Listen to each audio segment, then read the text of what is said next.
While fetish might be prohibited in a film, it's not prohibited in publication, and we're talking offline. Secondly, how on earth is the classification board, which I've dealt with for many years, how on earth are they going to classify the content on the internet? What's legal in a magazine or in a book is not legal in a film. What's legal in a film is not legal in a computer game. So how do you then transfer that onto the internet? You can't. All right, how do you move this all to the internet, Stephen Conroy? Because that's one of the big questions, isn't it? Even if it did work, even if you could prove that it worked, how could you... having a trial. Let's find out what the technology can do. Let's not be afraid of that. The second issue, and it's the second time it's come up, suggesting that we're going to try and classify the entire internet. This is not the proposal. The current system works on a complaints-based mechanism. We also can receive referrals from international organisations that are involved in the pursuit and trying to do what they can about particularly child pornography and child abuse, and they can refer material to ACMA as well. So no one is trying to pretend, and I repeat, we have not tried to pretend that this is going to end child porn. Colin, final comment from you? Well, look, the discussion's gone round and round about various types of content and whatnot, but I think what's really important to focus on is we've had Cole here and we've had the parents talk, and the risks that kids face online are when they interact with other people, things like that, that the filter won't touch.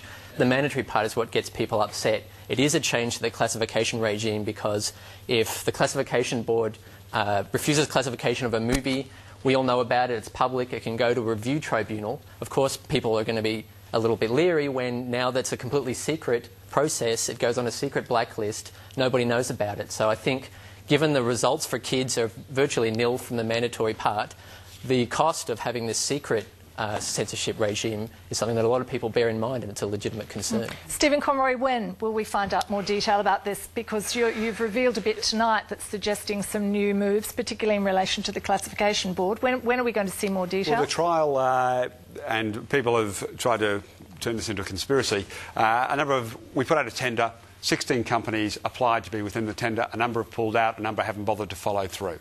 We're in the process. We've started. Some of the companies are trialling it at the moment. Some are yet to come on board that are going to be engaged in the trial. We hope by the middle of the year we'll have the results from the trial, and from that we'll then be able to have a sensible conversation about what it is that we're actually able to do. Tom, I'd like to finish with you. As the person who last year showed how easy it is to get around government filters, effectively wrecking the previous government's filter system, what will you do if this goes ahead? Well, I think it's naive to think that any filter will ever be foolproof. PC-based filters like the ones provided previously by the government could be completely disabled, like they weren't even there, which takes a bit of time and is moderately complex, but it doesn't have any extra side effects. But what do you think will be the outcome if this goes ahead? What would you predict, or what will you be doing? Will you be trying to get around it just to prove a point? Well, of course I'll try, and I think there's no way it'll be foolproof, because the difference is here you can't disable it, but there's different things you can do to bypass it, such as proxy sites.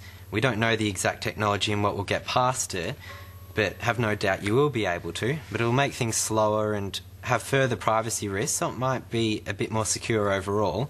But yeah, I think it's just naive to think anything would be completely foolproof. And how old are you, Tom? 17. Okay, that's an interesting note to end on. Stephen Conroy, many thanks for joining us tonight. I know a lot of people did want to talk to you about this. Thank you too to everyone else who's joined in the discussion. And of course, it's not over.